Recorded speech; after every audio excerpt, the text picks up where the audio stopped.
It's me. She's a former mayor. They're a former evangelical pastor with dissociative identity disorder. These two like to talk about the topics you're not supposed to talk about. They might cause you to perspire just a bit, but they'll definitely make you inspired. Let's talk religion and politics, and what spirituality and emotional well-being look like in a post-evangelical world.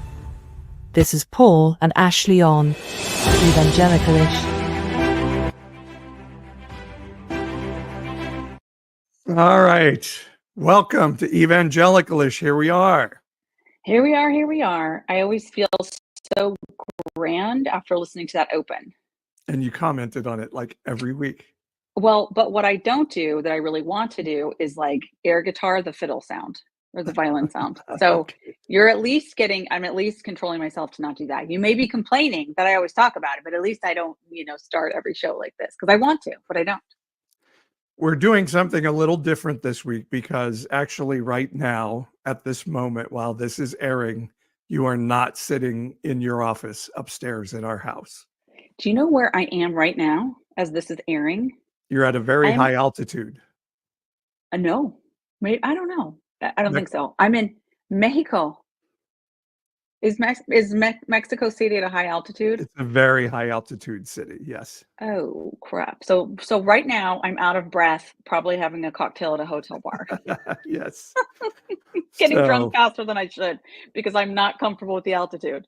Great. So Ashley being in Mexico City this week, we're recording our parts of this, and I have a podcast I recorded in the archives probably about a year ago that somehow slipped through the cracks and didn't get played. And so we're going to play that for you today, and we'll introduce that in just a bit. But here we are. We can't help ourselves because we just so enjoy finding our way, me to the upstairs office, Paul to the downstairs, and jumping on StreamYard and recording a I don't know, an ish podcast. We really like this. So we didn't go the whole week. And 2 weeks ago, what was going on? I think I had an event. I couldn't make it. So you had to go solo. Then last week we had April on the show, which was wonderful. Yeah, that was fun. And we didn't want to follow up with another week of Ashley's gone and Paul is here. So we're trying this bending time and finding a way to still have a touch-in moment with all of you and still air a cool episode.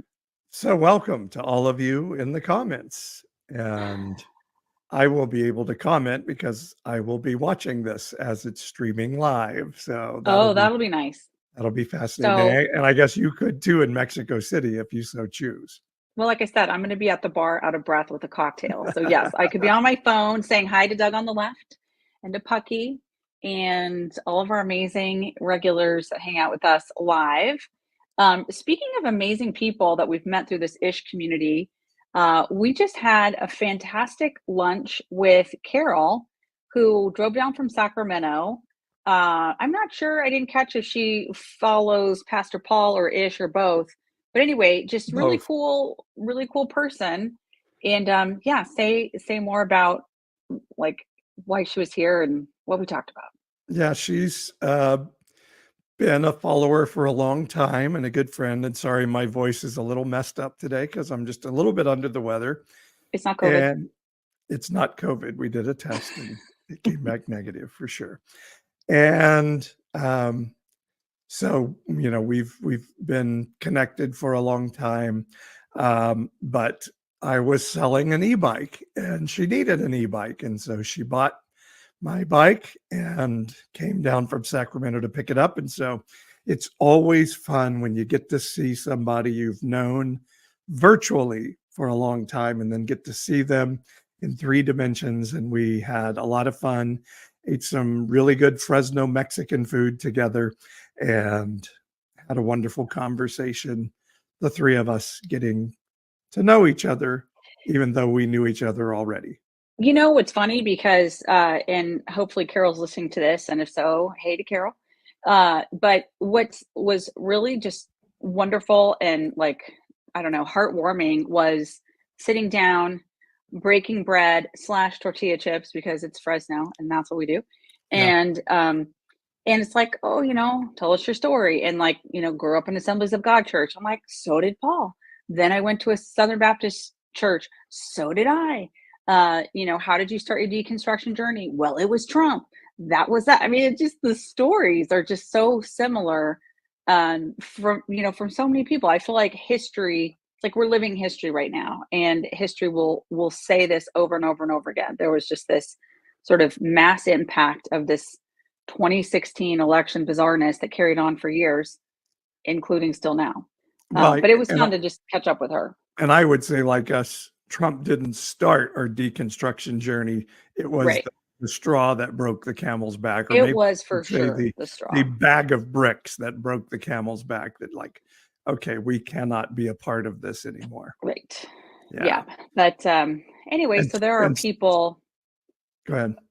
across the country, like if you were just to see Carol at the grocery store and like, just like a random person, or she's a teacher in Sacramento and maybe one of your kids in her class, like you wouldn't know that this is a person who is who's deeply spiritual and faith-filled, has strong convictions about her community, our country, our democratic systems, and yet she is all of those things and is on a courageous journey. And imagine, well, I mean, there's one, there's you, there's me, like there are a lot of people who have this experience right now, who have this shared experience. And I don't know, there's reason to be optimistic about that. And I was going to do the segue of, speaking of Trump, we received our ballots in the mail this week. We did. It was okay. So the California ballot book is like this thick. I mean, that's like newsprint pages, very thin. It is a very, very thick ballot. So we got that a couple weeks ago, and then we started getting texts from our Secretary of State and our local county, clerk, I think is the title of the election person. And it was a very like, you should be getting your ballot. Here's about when, if you don't, it's very customer oriented. I feel very secure in this. And then here they came. And I don't know if we have time to vote this weekend. It's like probably an hour to sit down and kind of read through everything. Yeah, which we do every election, and we read through it, and we're like, okay, we're very judicious and civic minded in our voting. Yeah. But I used to do a local podcast with a friend of ours, and we had the head of the Fresno County Office of Elections on our podcast back then. And I was so impressed with the process of getting ballots out and getting them back in and counting and all of those things. And, Donald Trump has made it very popular to say, oh, it's all a fraud and migrants are voting and all, Kamala Harris wants to, I don't know why they can't pronounce her name or intentionally. It is 100% intentional. Of course, it is a sign of disrespect, and it is, you are being dismissed, madam. It's just being an asshole then. Yeah. Okay. Of course it is. She's letting these people into the country because they're going to become voters for her and all of that stupid stuff. If you have anybody around you who ever voices that nonsense, take them to your local county elections office and say, can you take us through the process for distributing and collecting and counting votes in our county? And you'll be amazed by the process. And so there's always, I just saw a meme yesterday about, things you have to have an ID for, I don't know what, driving a car, buying Sudafed, all of those things, but you don't for voting. Does this make sense? Well, if you ever hear the process for voting and the fact that voting is a constitutional right for everyone, driving a car is not, then it's the government's responsibility to make it easy to vote. And what was I doing this week that, I'm going to go back to school for my master's. I was filling out FAFSA and it said at the end, do you want to register to vote? Was it FAFSA? Something. I was filling out something, and at the end it says, do you want to register to vote, or are you already registered, or whatever? We should make it easy to register and take away any barrier to voting. And then if you see the process that your county goes through to make sure that ballots are accurately counted, you would be so impressed, and you would not be able to have any person in orange makeup or not to tell you that the election is fraudulent, because it just is not. Do they make mistakes in an individual precinct of a ballot or two? Maybe. There's a human process, but enough to swing an election? Absolutely not. Okay, so okay, I'm thinking of so many funny things right now.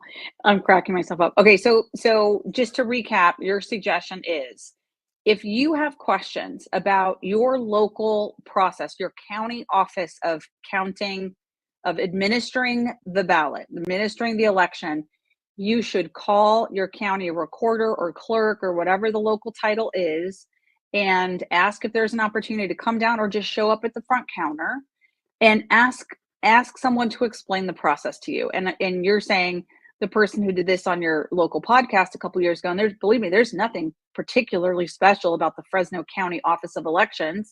You're saying this kind of run-of-the-mill person who was in charge of all this laid it all out with such precision that you're like, God, we really do have tight processes around administering an election. Right. And there's lots of money spent to make sure elections are fair and the votes are counted fairly. That doesn't happen in these other things we're talking about, buying Sudafed and all of that. That's why you need an ID. But I'm just saying, if you believe it anywhere, or you have people around you who believe it, say, well, let's go to our elections officials locally just find and out. ask if they can tell us what our process is. And it starts to show you how it's not easy to fix an election. It's really not. It would take a huge conspiracy of hundreds of thousands of people. It's just not possible. Our government systems are more transparent than not. So you can walk in, and as a citizen of our country, you have access to information. It's required by law that it be shared with you. Now, here's my comedic break on this topic. You mentioned Donald Trump's orange spray tan. Can we please do a segment on this show where we talk about my first spray tan? And can we produce the video of me going on camera, not realizing a lot of things about spray tans, and sadly booking my first spray tan a day before I had to get filmed for this documentary that was being filmed, and what that whole situation was. So let's just say, after the election, when we're all just like hopefully punch drunk and happy for the outcome, we should do a special segment on Ashley's first spray tan. Because I'll say Donald Trump is not the only orange person around, because I had a lot to learn about a spray tan. Anyway. Okay. And by the way, along the lines of what we were talking about before the spray tan, I would say, if you have somebody around you who believes there are schools in America where kids are allowed to use litter boxes in the classroom to go to the bathroom, call your local high school and say, are there kids using litter boxes in our schools? Do some work and find out if this is really happening, and if it's your cousin's brother's friend's daughter's school in Hoboken, or Oshkosh, Wisconsin, call a school there and say, is this happening? Don't be an asshole about it. Just call and say, can I ask a question? Do you have litter boxes in your classrooms? By the way, did you know that Hoboken is like a super hot market, and like a so trendy, cool? Like, we used to say Hoboken like it was a out of the way place. As kind of, it is like, now it's booming. Our daughter wants to live there. Like, it's anyway, but you can still call the public schools in Hoboken and ask if they have litter boxes. The point remains. Yeah. Okay. So why don't you tell us about the interview that you're about to play, and and then we can jump into it. Matthew Distefano is a co-host of the Holy Heretics Podcast with Keith Giles, who has also been a guest of ours in the past. And a while back, he wrote a book about the wisdom of hobbits and what we can learn today from hobbits. And the interview I had titled The Wisdom of Hobbits and Heretics. And so let's hear from Matthew Distefano. Matthew, good to have you here today. Yeah, thanks for having me, Paul. And where is Pastor here Paul? for? Pastor Paul. Nah, you can call me Paul. It's okay. I just play a pastor on social media these days. That's fine. That's fine. And where is here for you? Here is Chico, California, home of Sierra Nevada Brewery. Nice. Yes. I don't know if you're familiar with the area. 2 hours north of Sacramento, in between, Trump country up here in rural California. Yes. Well, I think I told you before. I used to do sports radio in Chico years ago from down here in Fresno. So I know Chico pretty well. And I think Aaron Rodgers. Yes, grew up here, right? Went to Pleasant Valley High School and Butte College. Right. Yeah. Very nice. Well, Matthew is a co-owner of Choir Publishing and the author of The Wisdom of Hobbits and the Bonfire Sessions. I'm particularly intrigued by the Hobbit book, which is out on Amazon and probably other sources that you can tell us where we can get it. But for my folks who are listening who maybe aren't Tolkien fans necessarily, what is it about the wisdom of hobbits that drew you to write this book? Well, I mean, so many things. I think, first and foremost, I see Tolkien as probably our greatest literary mind of the 20th century. And I think, and I make, I guess, a bold claim, but Tolkien heads would probably say it's not a bold claim, that Tolkien, the myth that he created is, I would put it up against the Christian and Jewish mythologies in the Bible. And I said mythology. I know I don't use it as but it's not a pejorative or a slight. Mythology is how we tell great truths. It's how we tell untruths as well. But I don't use it as pejorative here. And I use it as a compliment, right?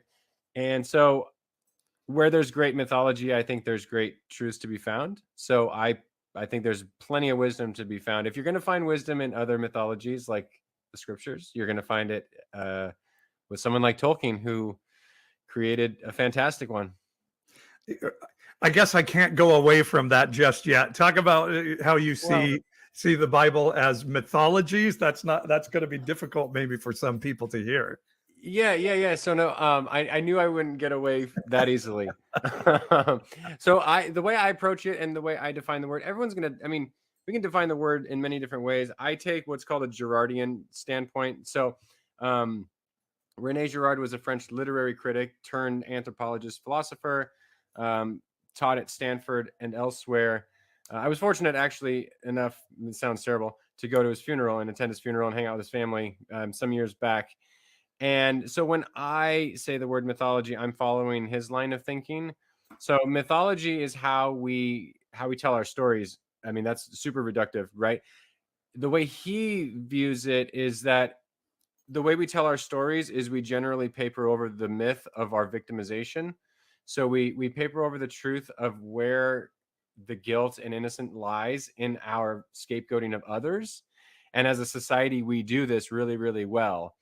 And the way we write our myths play out a certain way. We think of like Oedipus the king, right? He's totally guilty of what he did with his mom and what he did to his dad.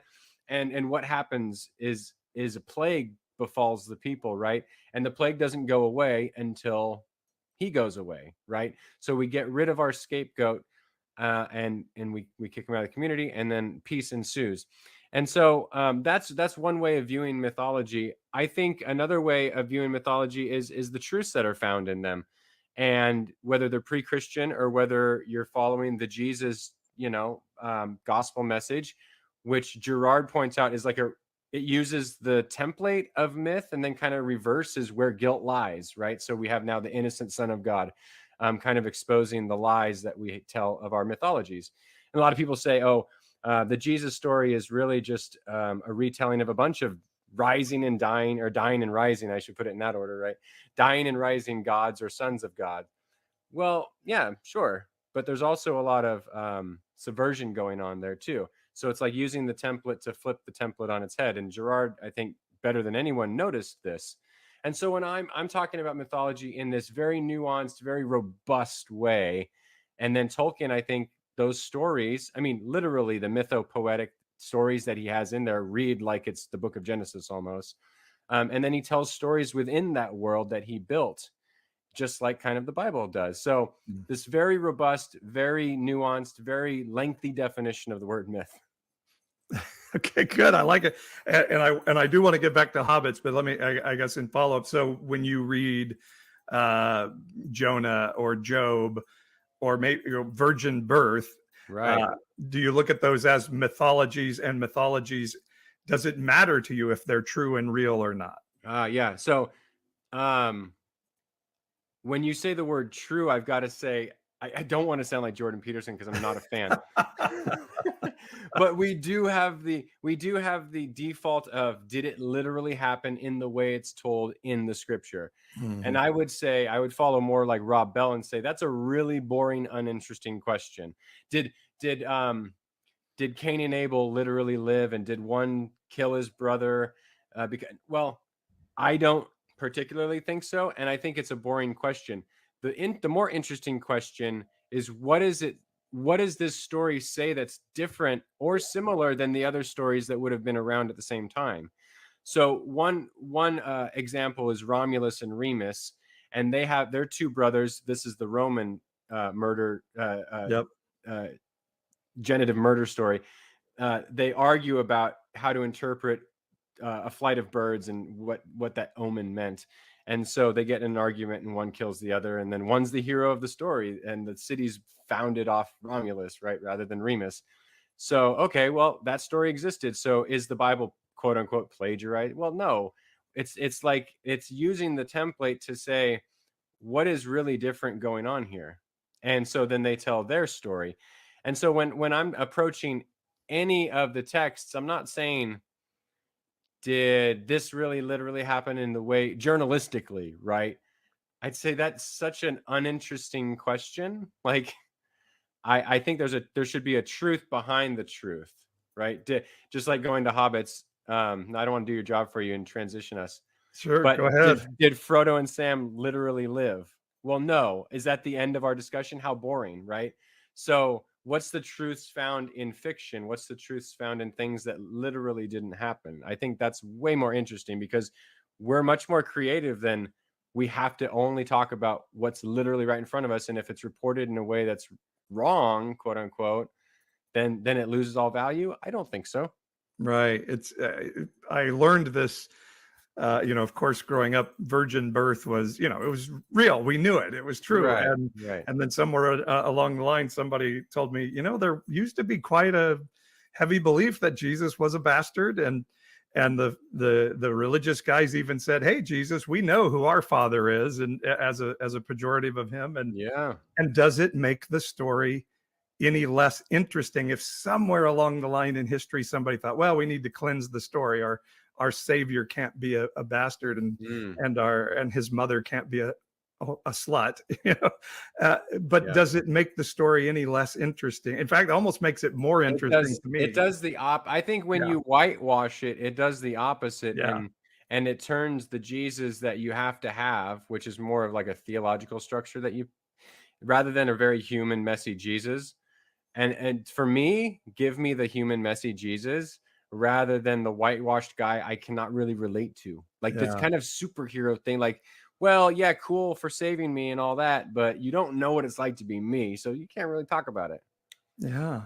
I mean, there's this place where Jesus says this very racist thing to this woman, and why can't Jesus be messy like that and attainable and demonstrating, this is how you live a better life, by learning your way through this stuff. So we take a break in this interview just to say, hey, we have a Deconstruction U gathering. A lot of people are looking for spiritual community. So I hope you'll join me in a Zoom gathering this Sunday, 5:00 Pacific, to hang out together. And let me take a quick moment to say thank you to everyone who's downloading or who's listening live to this show. We really do love connecting with all of you. Thank you for making this possible for Paul and I to just hang out weekly and talk about our favorite subjects, religion and politics, and the direction of our communities, our country. All those things are topics here on Ish. But I'll tell you what, it's pretty cheap for us to do this, but it ain't free. And we need your support to keep going. That can look like something as simple as subscribing to this channel. In fact, if you haven't already, grab your phone right now. You're listening to my voice. Do your little passcode, open up your screen, and just hit subscribe if you haven't already. Subscribe to this channel.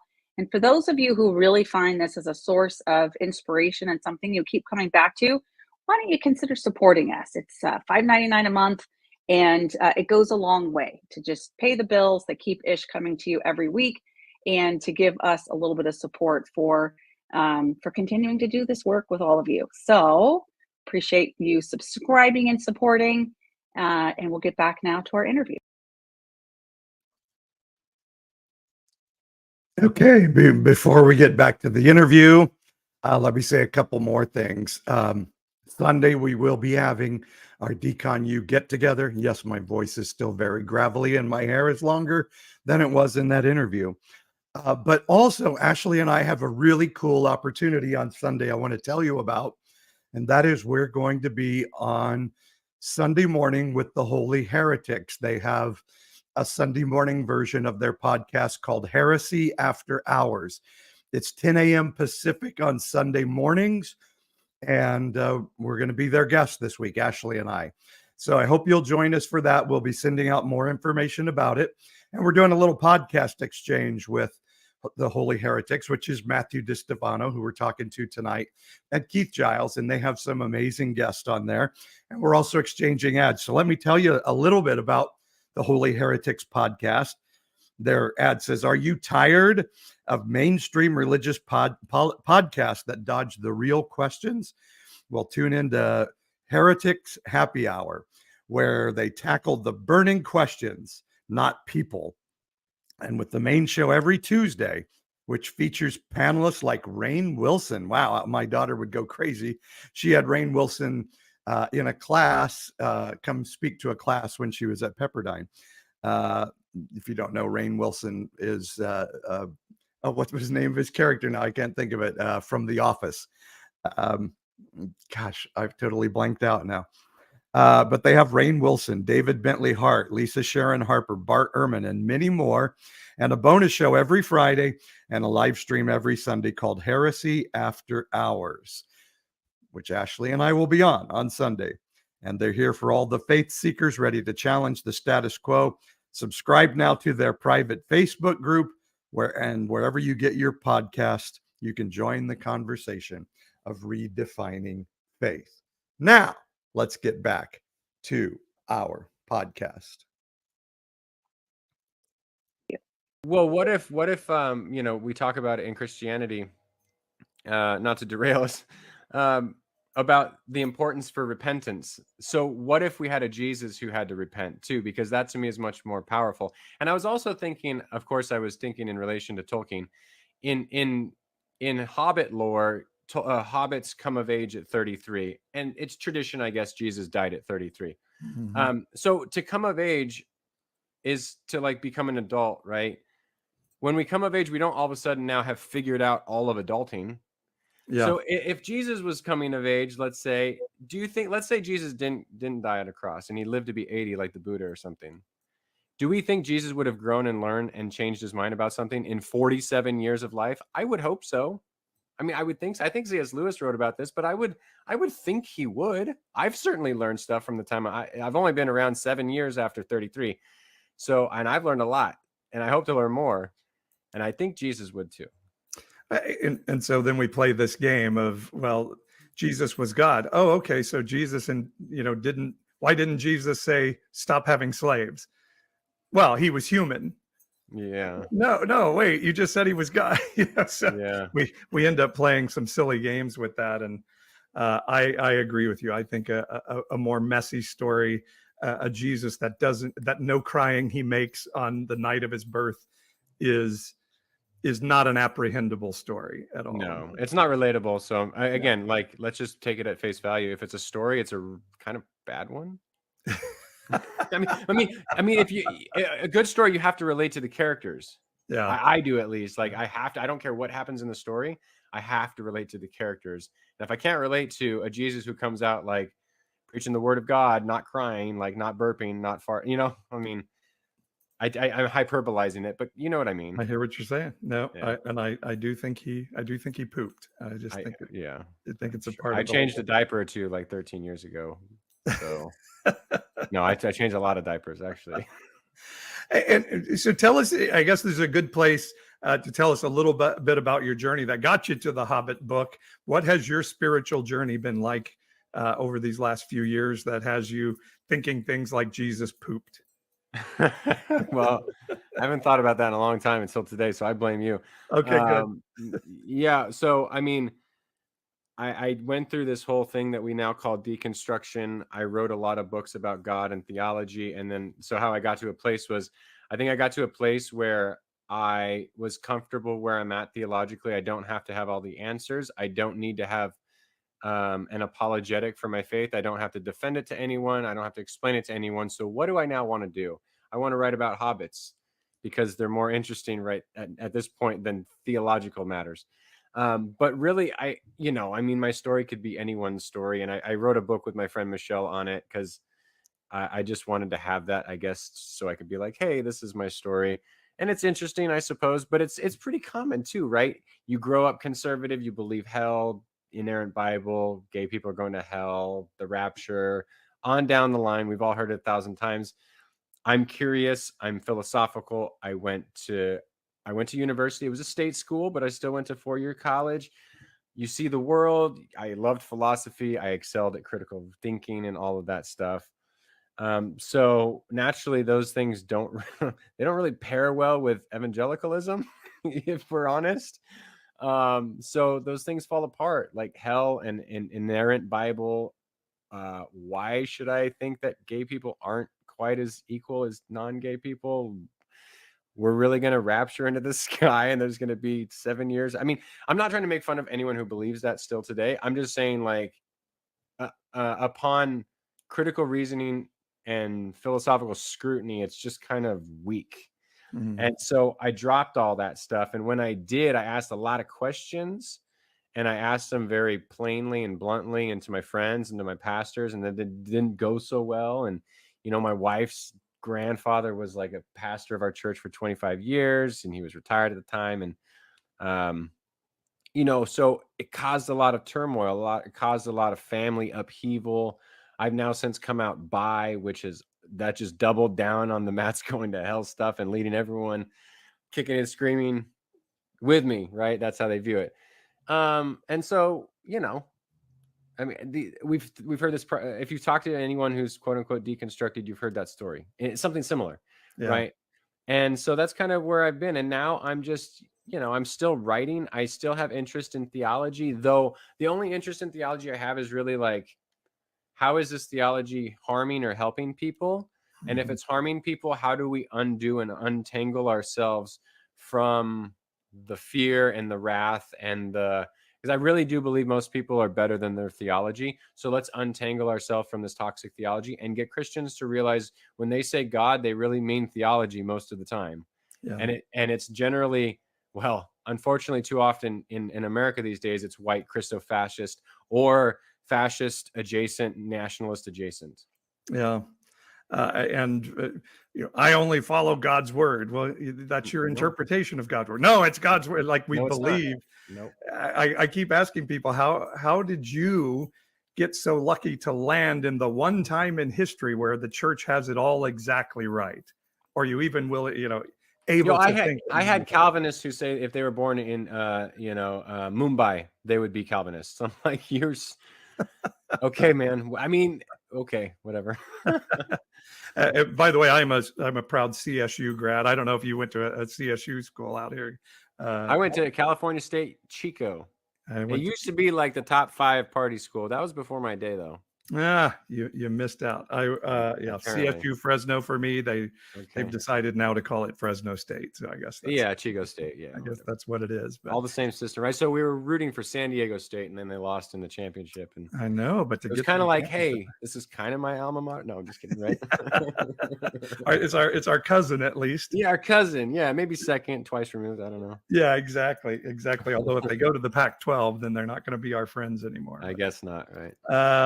So we go to sports there for a moment, but what I hear then in your writings, and you talk about some universalistic principles, and then to the Hobbits, it sounds like there is still a philosophical search for a higher truth or a higher morality that's in you that kind of spurs you and drives you a little bit. Is that true? Yeah, I mean, it's kind of trying to remove all of as many suppositions as I can and just get to what is goodness as such, what is truth as such. And that's what I'm trying to do, whether it's talking about fiction. I do want to write my own fiction. I'm never going to not think theologically and philosophically, but I think more of my philosophy and my theology is, okay, let's take it down from the ivory tower, and how do we get our hands dirty in the day-to-day? And is this philosophy or worldview or political worldview, political philosophy, theology, is it impacting myself and those around me in a positive way or a negative way? And let's continue to reevaluate as we experience new things. So it's very phenomenological. It's very first person oriented philosophy of trying to be present and learning new things and holding loosely when I come across, I'm going to change my mind within the next, hopefully not too long here, when I come across new experiences and get challenged by new people and new ways of thinking. Crazy to think that how you believe should impact what you do. Yeah. well, whether it should or not, it does. Yeah. Yes, true. But to my good Christian friends who say Jeffrey Dahmer is in heaven and Mother Teresa is not, I find that a little bit difficult to buy into. Yeah, well, everyone's so certain about that, aren't they? Yes, they are. And you see this in Hobbits, although you're too tall to be one yourself, you say. But there's I take offense to that. I just had more Ent draft than Merry and Pippin. I just kept drinking the Ent mix. There's a self-sacrifice that in them that's almost Christ-like, I guess. Maybe you're positing to us in your book. I would say it's that self-sacrifice would be more archetypal than like Tolkien trying to make an analogy, kind of like Lewis would with Aslan. But the themes of self-sacrifice, I like that the Hobbits are removed from, like, kind of, if we think of like Boromir as being self-sacrificial, he's almost self-sacrificial, but for the sake of honor. And that's not to diminish that his interpersonal relationships, but that's how a lot of like honor-based societies would think of things, where we sacrifice ourselves for like the greater good. And that's not a bad thing, but I like that Hobbits are more like, I self-sacrifice for literally just the people I'm doing it for. Like there's no like, I don't think Hobbits think I'm going to do this and then they're going to write these great tales about me. I think Sam would have never thought that way. It's kind of like, aw shucks, when he's called Samwise the Brave. He's like, in a sincere kind of aw shucks. And I like that they do things almost just for the sake of doing them rather than for the tales that are going to be told about them later. And what do you think that tells us then? What wisdom can we glean out of that? I think they're just so connected with the present moment. It seems like, and if you think about it, like the biggest joys in life are just the simple things when you're with your family and friends and community, and you're having a great night at the Green Dragon. If you drink, you drink. If you smoke, you smoke. And that's why they're not worried about the pretenses. And it seems like the way they view ecology, it's very allowing the cycles and the ebbs and flows of the seasons and being in tune with what grows in your area. And I think all of that is just being very in tune with your present place in life and not thinking about, I'm not diminishing publishing or writing books or anything, but a great quote is like, I'm going to butcher it, but the world is not in your books and maps, it's out there. And Gandalf says that to Bilbo. And as a publisher, I probably shouldn't say that, right? But it's true. Like, as great as our books, I'm not for banning books. Don't take me out of context.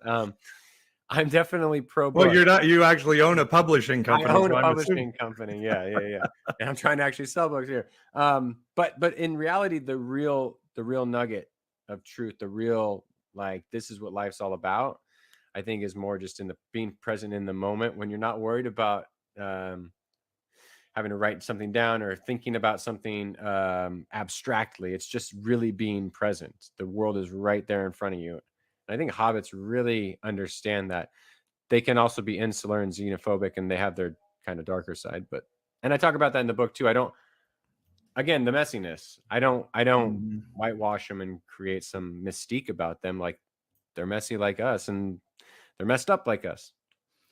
And so Sam is such a good character for us to kind of look at, in that, then it's like, you're the only one who can do this, becomes a really difficult place for him to be, I guess, in that he lives in this sort of village culture, and all of a sudden he is this one, again, savior, and not a direct analogy to Jesus, but all of these great creatures need this little guy to help them.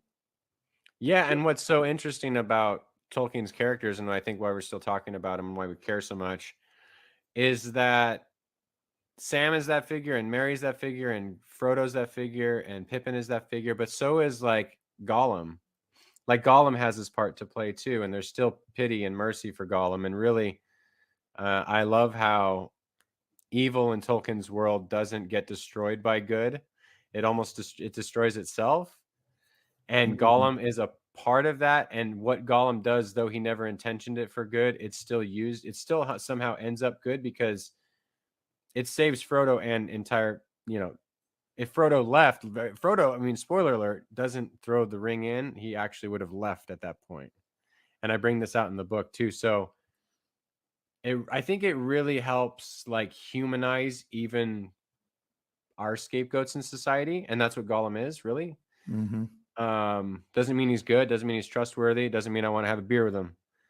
But he's still a human, or in Tolkien's world, he's still a hobbit. But our translation would be, those that we detest and find gross and find icky are humans, and they're humanized by Tolkien, and that's where wisdom can be found. So who would our outcasts in society be? I'll let you answer that for yourself, because I don't want to, I don't want, I mean, we don't need to pile on, but we know who the ostracized people in our community are. And so it's not to say that homeless people or people on drugs or the LGBTQ community are Gollum, but people view them as a Gollum type. Yeah. So we need to rehumanize people who are human beings, and we need to view them as fellow human beings.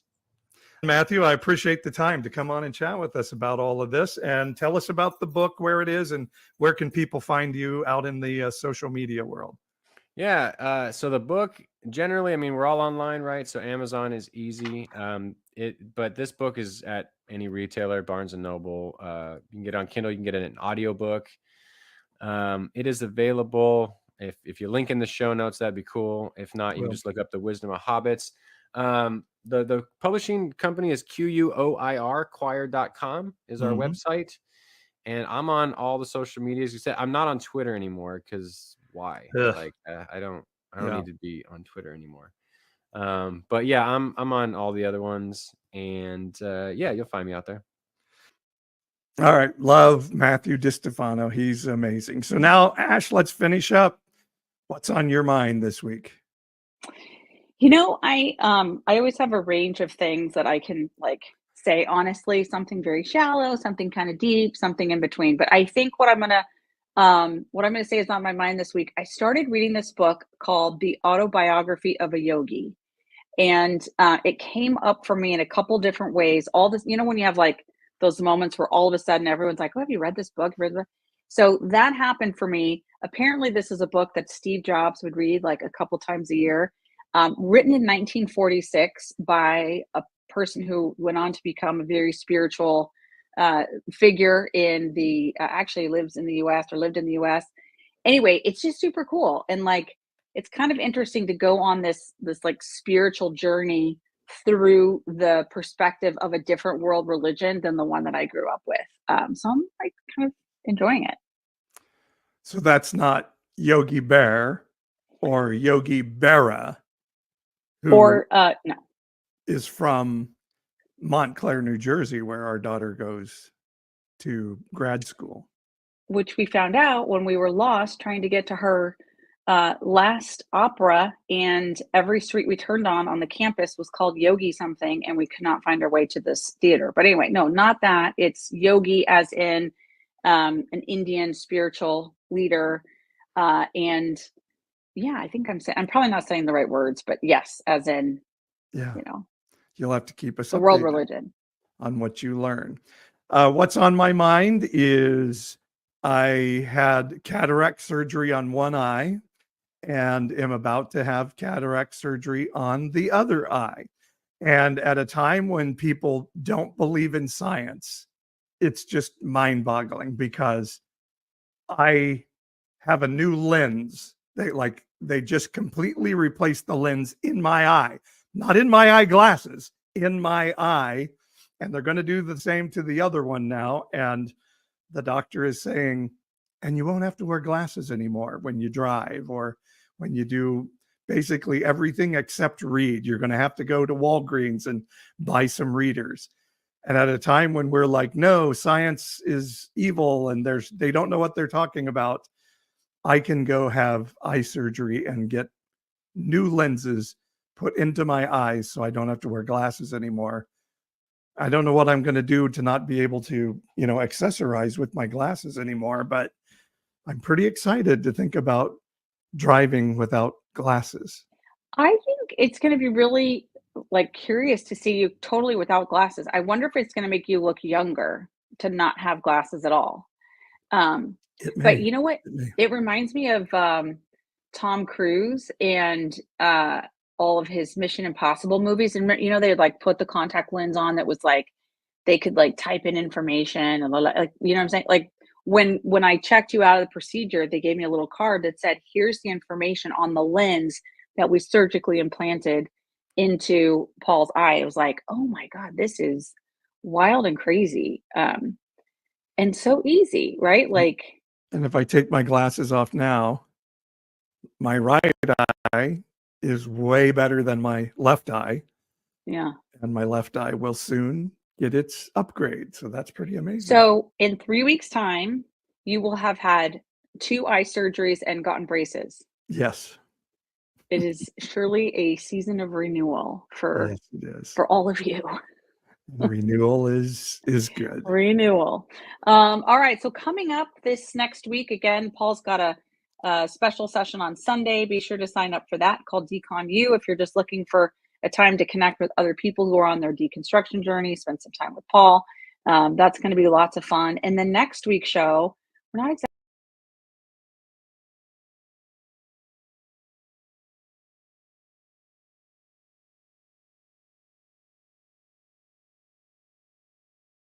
But we know it's going to be like election countdown and like keep our focus there.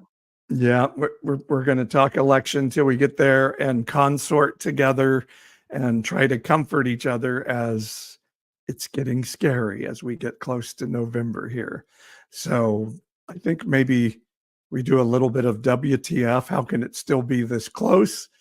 And, kind of think about what do we do to carry each other through this moment?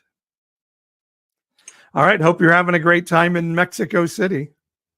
I'm probably now at least 2 cocktails in, so I'm sure I'm having a lovely time. I'll be sure to fill you all in next week. All right. Love everyone.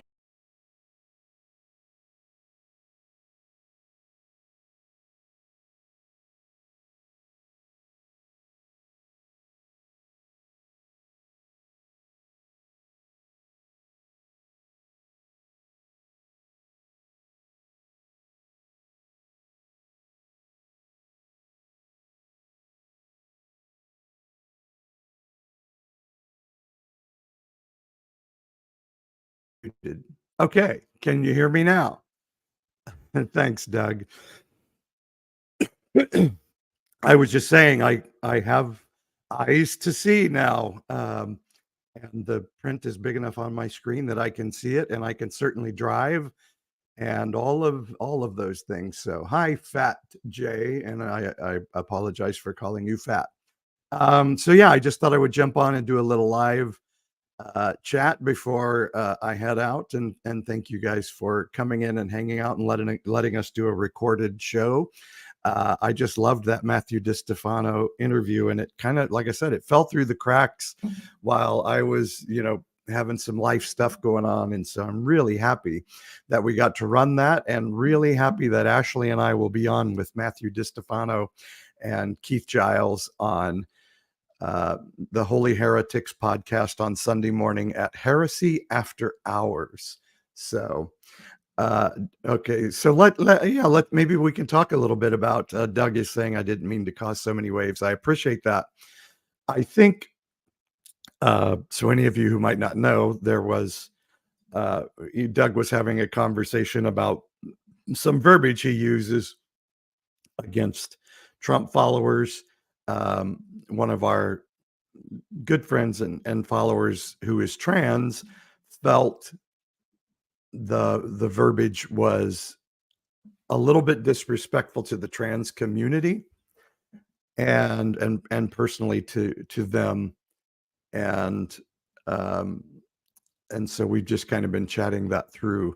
I think Doug, with what I have found with Trump MAGA followers, calling them names really doesn't do anything. I find more their Achilles heel is like to unplug their arguments or show kindness to a trans person when they're wanting to, be cruel and silly and like a 6-year-old on a playground. Name calling is like Trump's signature card. So for me, it's just another thing. But again, like when we're talking about relationship and people, I just feel like words aren't worth fighting for. People are what I want to fight for.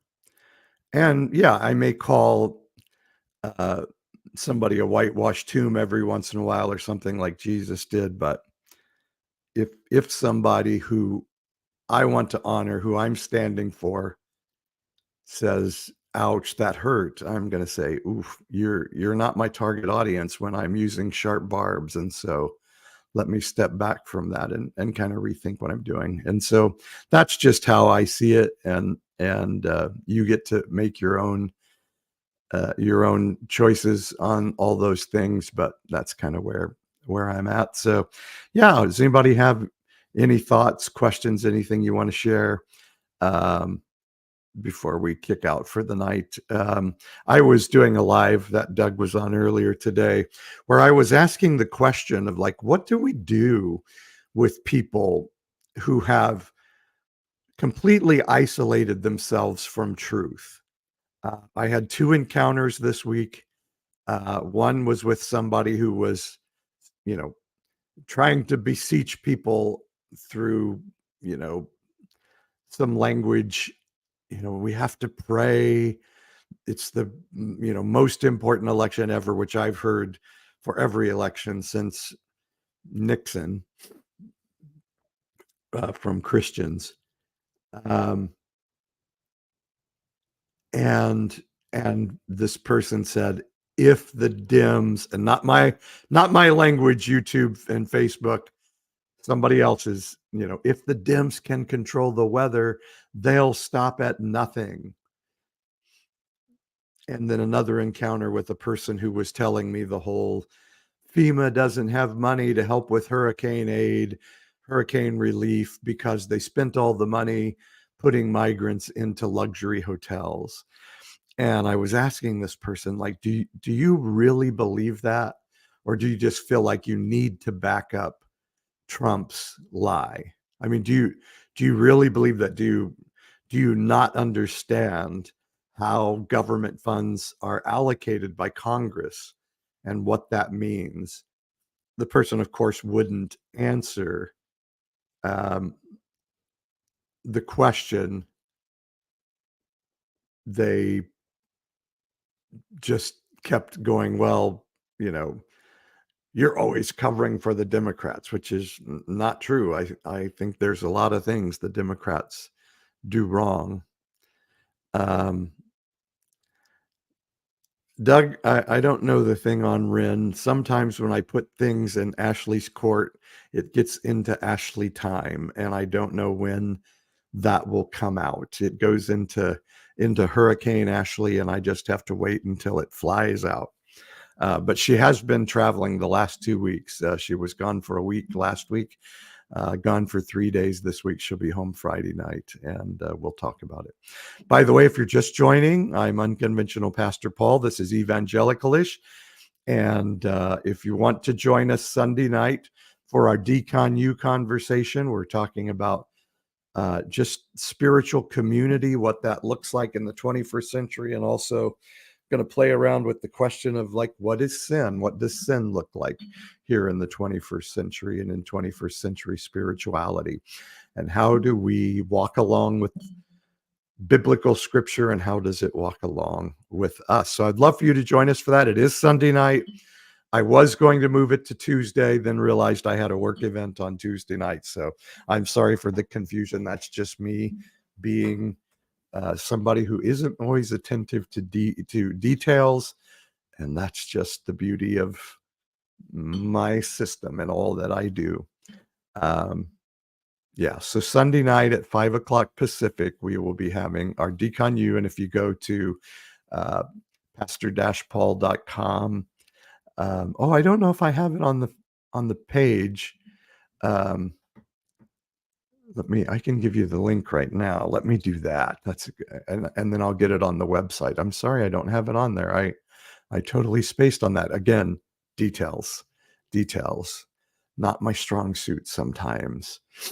So let me give you the link, and you can just link it right off the chat here. And go RSVP, and it will send you the Zoom link back to you. So yeah, if you want to join us, go here, or when I go fix it after the show, you can go to pastor-paul.com.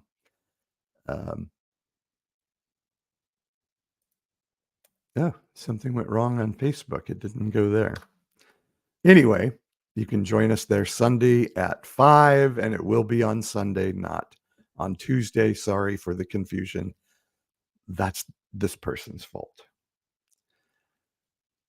Any other thoughts, questions? Anybody want to jump in with anything? Yeah, and so I had compassion today for these two people that really do believe, because they, I would say, groomed by Christianity to believe the unbelievable and to be easily manipulated. And now they believe that elected officials are controlling the weather, and that migrants are being put up in luxury hotels with FEMA funds. What do we do with people who have completely walled themselves off from truth? It's so hard. Well, it looks like maybe I lost you all. I told my mom to stop going to church finally. Yeah, I think people do. As you guys can hear, I'm a little bit sick, and I do feel myself running out of gas. And so I think I may say goodnight. I sure hope you join us on Sunday at 5 Pacific for that Decon U group. And I want to make that a regular event. And yeah, I just love you all. And Doug, I am sorry. And I hope, like, next time you see Stephanie on one of our lives, you guys can reconcile together, because you're both good people. I'm sorry it did make waves this time, and I love you both, and I hope we'll be able to clean that up. All right, guys, thanks for hanging out with me tonight. I love you, and we'll talk to you soon.